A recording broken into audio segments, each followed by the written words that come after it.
Welcome to the American Counseling Association's Quick Chat. Today is the third episode of our Career Planning 101 series, and we will be discussing licensure basics for professional counselors. I'm your host, Danielle Irving, licensed graduate professional counselor in Maryland, and joining me today are my colleagues, Krista Butler, licensed professional counselor in Virginia, and Emily St. Amant, licensed professional counselor, mental health service provider in Tennessee. Today, we're going to be sharing some helpful information that you can take away and use towards your personal licensure journey. And just a quick disclaimer, requirements for professional counselor licensure varies across states and territories. The information discussed today will highlight some of the general requirements of professional counseling licensure. It's going to be important for applicants to check with their specific regulations for the state that they are seeking licensure for more in-depth details and information. Welcome, Emily, and welcome, Krista. Good afternoon. How are y'all doing? Thanks for having us. Absolutely. All right, so let's jump right in there. What are some things you wish you would have known about becoming a licensed professional counselor and the overall process? I think the big thing that I wish I would have known is that it's helpful to start prepping in advance prior to actually um, submitting your application. And so, an example of that might be making sure you keep all of your syllabi. For some classes, like if it does not align with the like specific wording with the state board, they may ask to see a copy of your syllabi to make sure that the course that you took um, corresponds with their requirements that they have for the course. I also think it's helpful to get certain forms. For example, like if you want to have your internship apply towards your hours, you're going to need your professor to sign up on those forms typically. So I think it helps to get those forms as well in advance. You're obviously going to need your transcript. And so I think the big thing that may help folks is preparing some of their documentation and just keeping track of all of those things along the way prior to pursuing their licensure. And then, of course, knowing some things in advance as far as making sure that if your state is one of very few that require a KCREP master's degree, that you are attending the KCREP program, or if there are any specifics that your state has regarding your education, that you're on top of those things in advance as well. Um, I also think that with licensure, it's important to know that it's not a final destination, that working as a counselor will require you to be a lifelong learner. And so there'll be things that you'll need to continue to stay on top of throughout the entire process of getting licensed and then forever thereafter as far as maintaining your license. So that's going to entail understanding the local, state, and federal laws and regulations, the professional standards governing mental health services and the counseling profession, remaining curious and exploring your interests, discovering comprehensive learning opportunities, and then I also think getting involved with ACA divisions, regions, and branches as another opportunity for networking and expanding opportunities for learning in the field, and then building your professional community, perhaps finding a mentor as well, professionally as well. Any add-ons? Emily, I know Krista covered a lot. She did. And I think probably the biggest thing for me, she mentioned community. And I think that I wish I had known how much of a make or break that would be. I had a good couple good, coworkers we were all going through the licensure process together. So having that support from each other. Hey, did you figure this out? Have you done this yet? Not only the accountability, but just the support through the licensure process. And even afterwards, what are the requirements for renewal? What changes after time? I think that's the most important takeaway I had is I wish I'd known before, that to really make that a priority to build that community with other people who were going through the same process.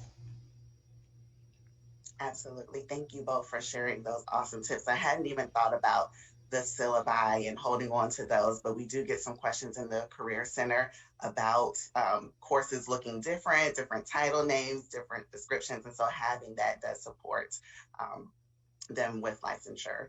And then also the sense of community and mentorship that's very important as you're navigating not only the licensure process, but the counseling profession. Any additional tips or guidance that you could share with our viewers today as they are planning to prepare for the licensure process? Sure. So as you are preparing, I think it's going to be important to research the most accurate requirements for for the state or the territory that you're seeking to be licensed in. So knowing what those requirements are in advance so that you can just have an idea of what you're going to be expected to complete once you actually submit your application and you start to work towards the license.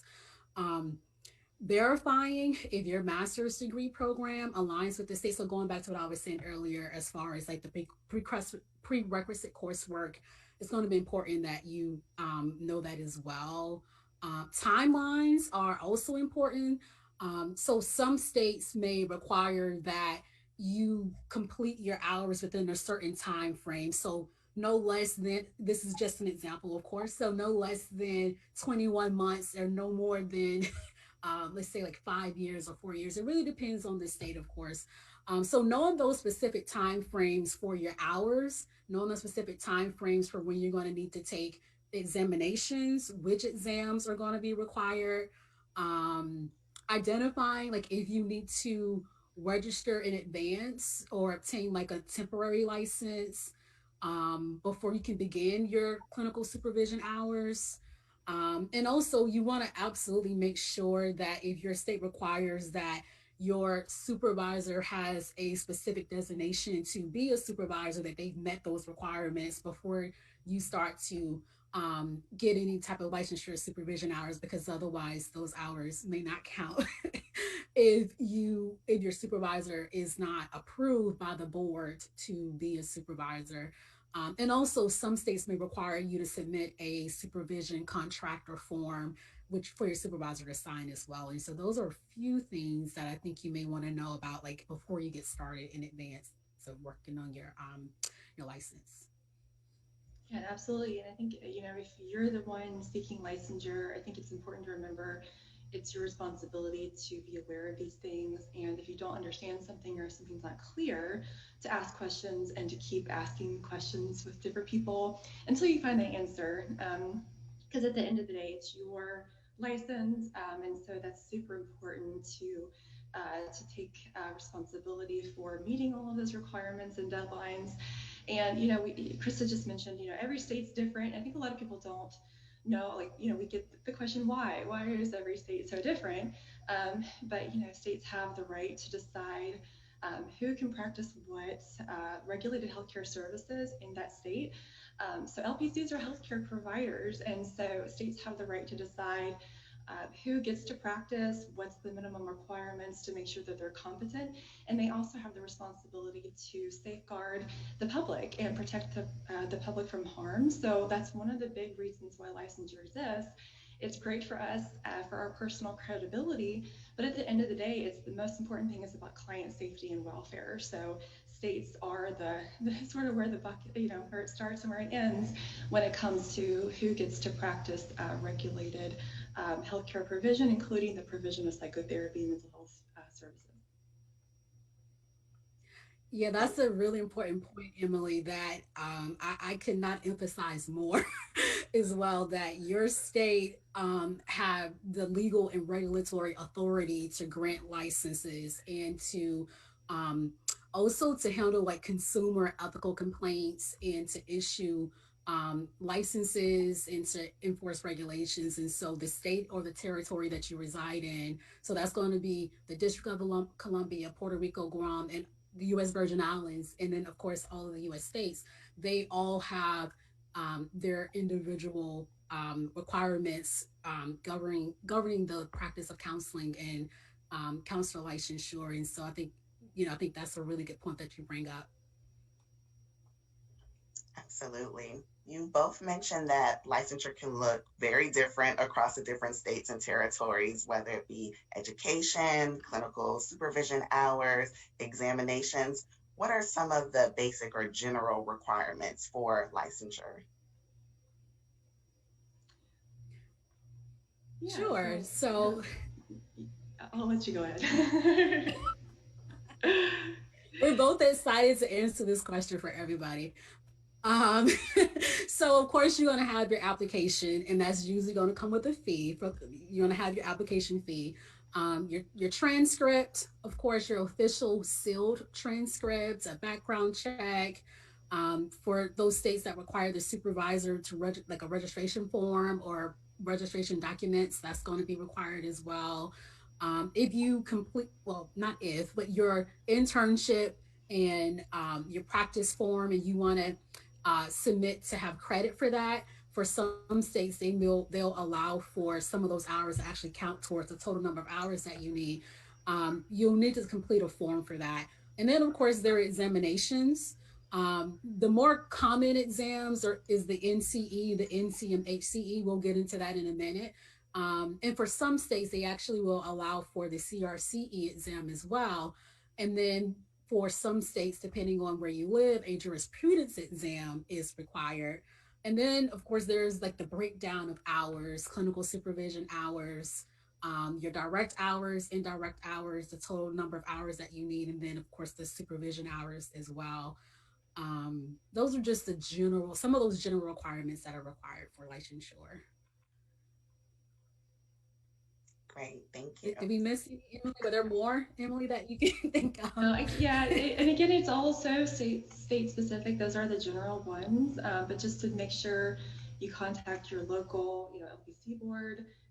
Your state's health department website should have links to that information. Check out the application for LPC licensure, as well as there should be some sort of governing rules or governing documents that should be posted, and that should give you all the requirements that are specific to your state. And we want to make sure that people contact their board too, because sometimes things do change, sometimes things are updated, and it may not be on the website just yet. So that's why it's always important to double check with the board. What are the current requirements? Is this all accurate? Do I have everything I need? Perfect. Then you guys just, oh, go ahead. Sorry about that, Danielle. I was just going to say that there are some like additional like requirements that may or may not be required from doing like a survey of the licensure websites that I can just do a summary of. But again, as Emily shared, that you'll need to check your state licensure board for the most current and the most accurate requirements for your licensure application. And so some of those I already mentioned the course syllabus that may be required. If your supervisor is out of state, then typically you're going to be required to submit an out of state supervisor form.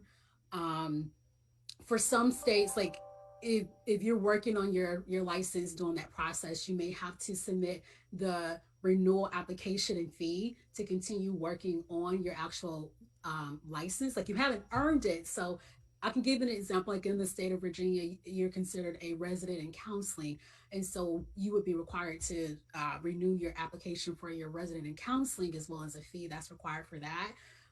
Some states want to see your employment history, and so that may entail sharing your resume or your CV. I shared earlier that you may be required to submit a supervision contract for some states. Some states require a professional disclosure statement, and so a statement that speaks to your professional orientation approach.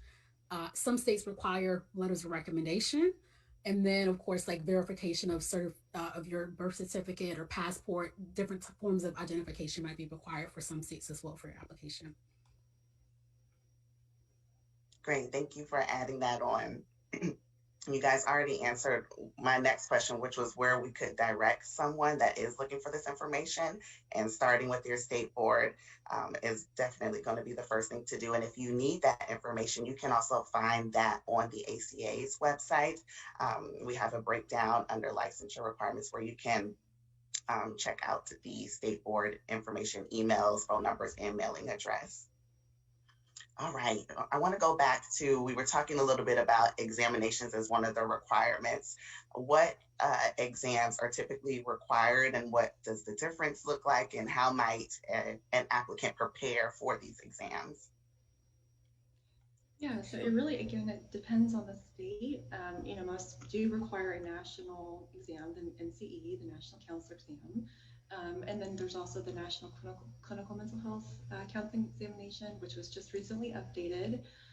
In some states, the state that I am licensed in, we had to take one of these as well.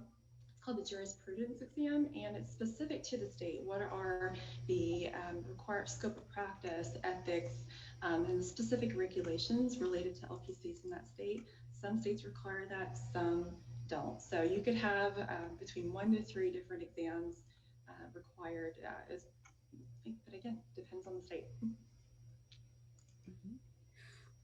So a little bit more about the exam. So there's the National Counselor Exam offered through NBCC, the National Board for Certified Counselors. And for that one is 200 multiple choice exam questions that are designed to assess your knowledge, your skills, and your abilities. And then Emily also mentioned the NCMHCE, that's a mouthful, the National Clinical Mental Health Counselor Examination, also offered by NBCC. She also shared that that one was recently updated in November. So with that one, the current format is there's 11 case studies that are designed to replicate the actual work of the clinical mental health counselor.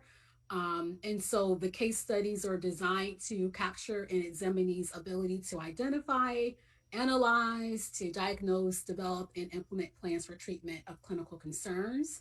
And so with that one, there is it's in multiple choice as well, multiple choice simulations. And so we're going to have those some links posted in the chat as well for you all to access copies to access the website, which is the NBCC, where you can learn more about both of those exams. And then I mentioned earlier, for some states, they will accept the CRCE, the Certified Rehabilitation Counselor Examination, which is administered through the Commission of Rehabilitation Counselor Certification. So for some states, you're required to, you may be able to use that exam as well. And then as far as the jurisprudence exams, I can just share if for our listeners that are tuning in, which are those states that require that. So that's going to be California, Colorado, Maryland, North Carolina, Ohio, Oklahoma, Oregon, Tennessee, Texas, Utah, and Wisconsin. And so, as Emily shared, that's going to be testing you all on the specific laws, regulations, operating procedures affecting the practice of counseling in that specific state.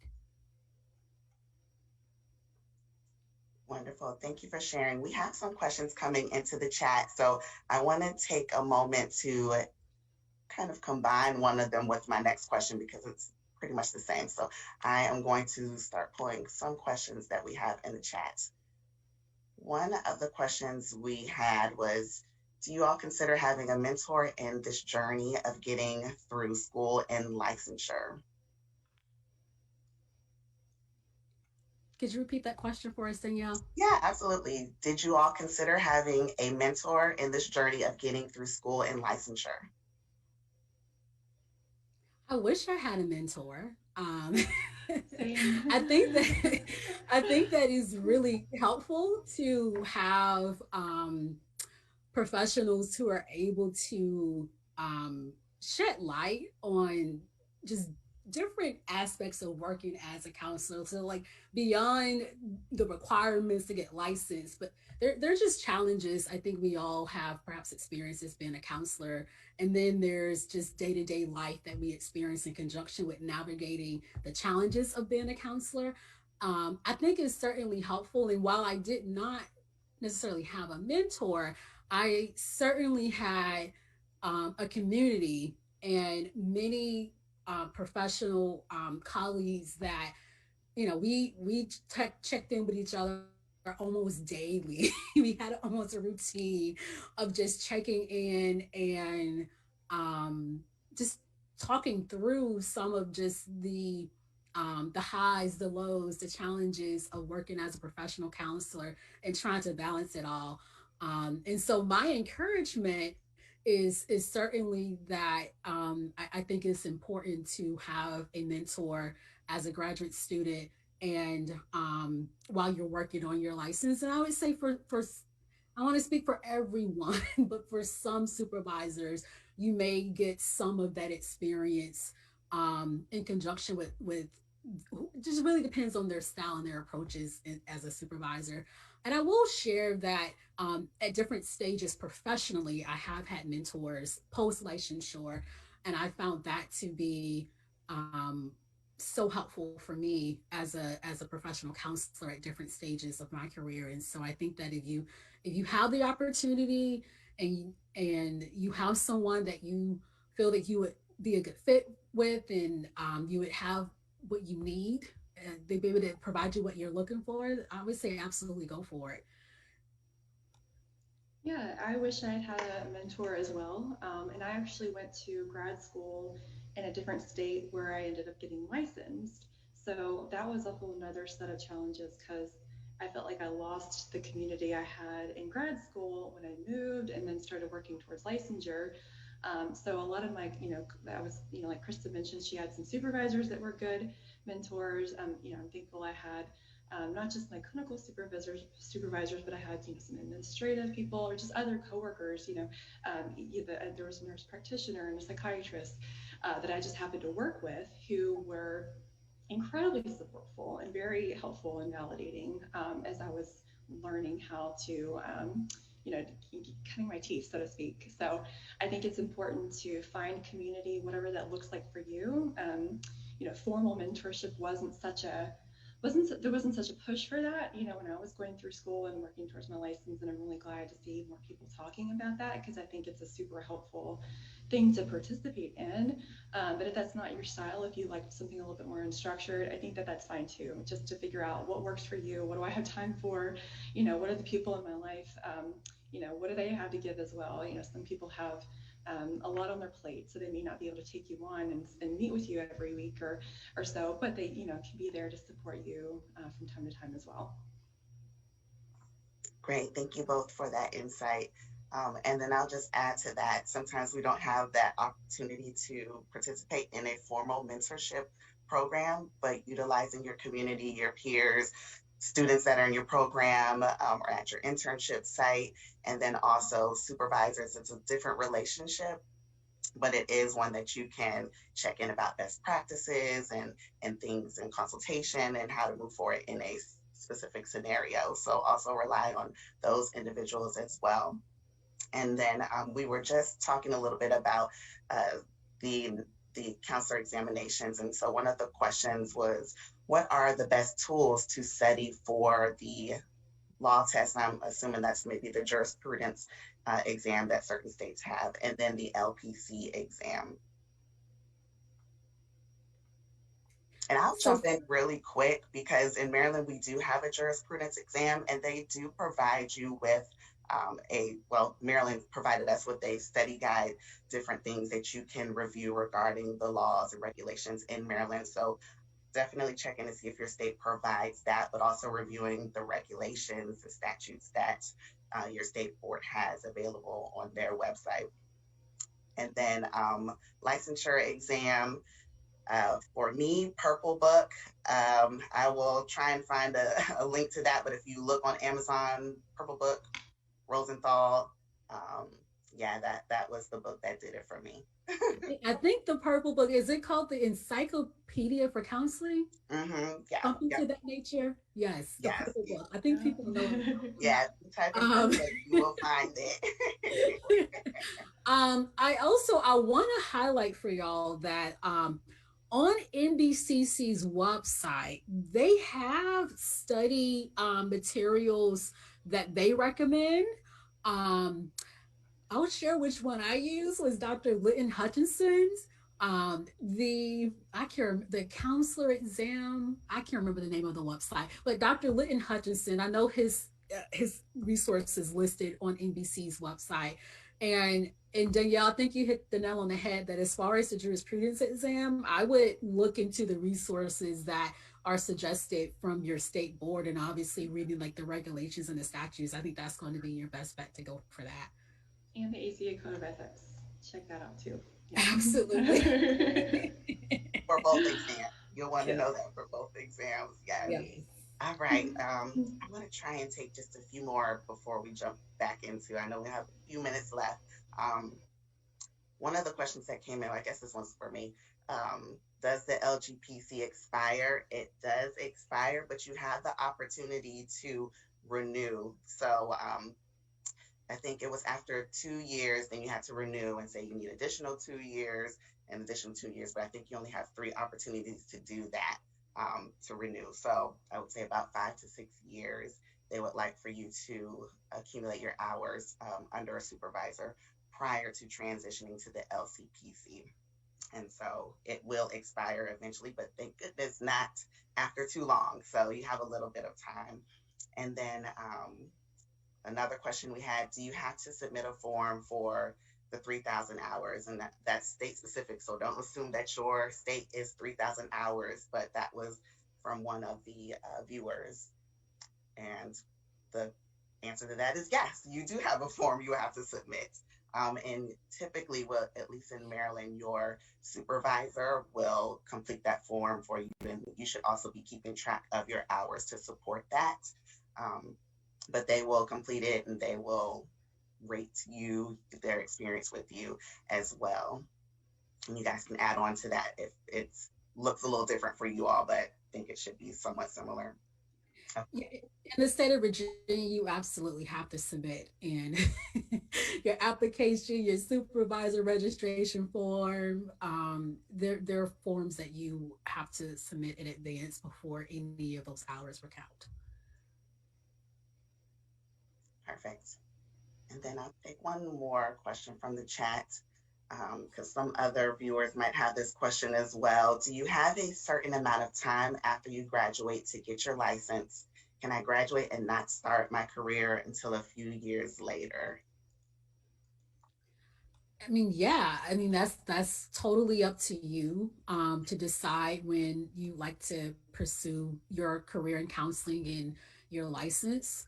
Um, I would just one thing that I want to just bring up is that if you want to work as a professional counselor, though, there may be some challenges with um, finding uh, employment because some jobs, depending on the state, depending on the specific job that you're going for, some jobs will require that you're at least license eligible to even be considered for the role. And so that's one thing that you want to consider. But if you're saying that your goal is to take a break before pursuing your career in counseling and before pursuing your license, then that's totally up to your discretion to do what's best for you.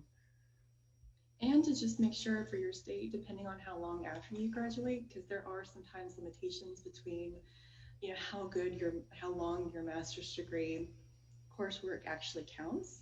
So there may be a stipulation between graduation. You may have, and again, it's very state specific, but I think one example is about 10 years. So you have 10 years after you graduate, or else they may require you to do some additional steps. You may have to redo an internship again. There may just be some hoops that you've already jumped through. You may have to jump through again if you do wait too long. So always make sure before you do decide to take a break that you know what the guidelines and regulations are, just to make sure that's going to work out for you. Great. I think we maybe have time just for one or two more questions. You all were mentioning, and we've all discussed about supervised clinical hours, and that can range. I think the highest that I'm aware of is 4,000 hours. So, can you guys speak to your own personal journey about how you were able to manage accumulating those hours and how that looked for you? Yeah. So for me, I was working in residential treatment at the time, and so if anyone has ever worked in residential, you probably know that you work very long days, very long weeks, very long hours, and so for me personally, I was able to accumulate my hours because again, I was working full time residential at the time, fairly quickly as far as my direct experience hours. And then for my license, I had to remain under supervision until I completed I had to obviously continue to remain in supervision to complete that portion of my hours, but I had already completed my actual direct and indirect hours fairly quickly just by the nature of how frequent I was working in that role. Yeah, and I worked in community mental health settings, so it was no issue at all getting my client hours. That happened pretty quickly. It was the supervision hours that took me longer because I did work in two different programs. And the first program I worked in, my supervisor left, so I had to wait some time before they could even find me another supervisor that could qualify for, who was an LPC, who was a qualified, who's in Tennessee. They had to have the approved supervisor's designation, and have they have to be licensed for 5 years first. So anytime I had supervision with somebody who was licensed, yeah, I had one supervisor who didn't meet that criteria. So none of the time that I met with her actually counted towards my license. So that is a bit of a challenge if you do work in an agency setting. Sometimes there are things that are sort of out of your control if they are providing you the supervision as part of your employment there. But I did have some colleagues that have sought out had supervision from someone that wasn't on site, and they were able to get their hours a lot faster. That just wasn't my journey. So the supervision hours were what took me the longest, and why it took me a little longer to get my license. Mhm. Thank you both for sharing. And I'll add on to that because we all have different journeys and some of our processes look a lot different than others. And so um, I graduated with my master's in 2010.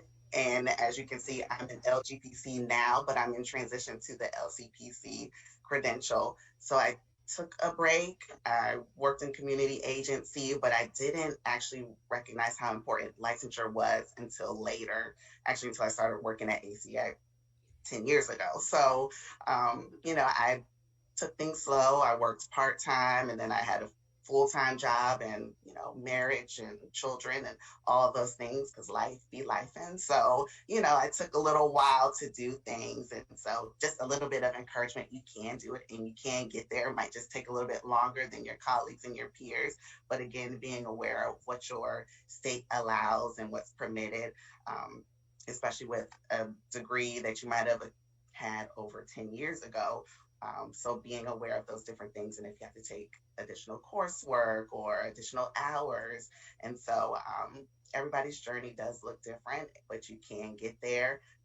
Definitely a recommendation or encouragement from me. I did wait long to take my NCE and I probably wish I would have did that after graduating while everything is still fresh and you can continue to study. And so I took a little break and kind of forgot some things. And there will be some things on the exam. This is something that I learned. There will be things on the exam that you just don't know. Some of the things you will, some things you'll remember. You might have read about it, you might have seen or heard in class, and then there will be some things that you just won't know. But within those questions, you can do process of elimination, and this is just for NCE, but process of elimination. If family and marriage counseling, and then Gestalt, then C might be the answer because you can kind of cancel those things out. So just pay attention to those different things. But encouragement, do things at your pace, but also keep in mind rules and regulations that your state may have. Now I'm going to ask one more question and we'll close out. Thank you all for holding on a little bit longer than expected.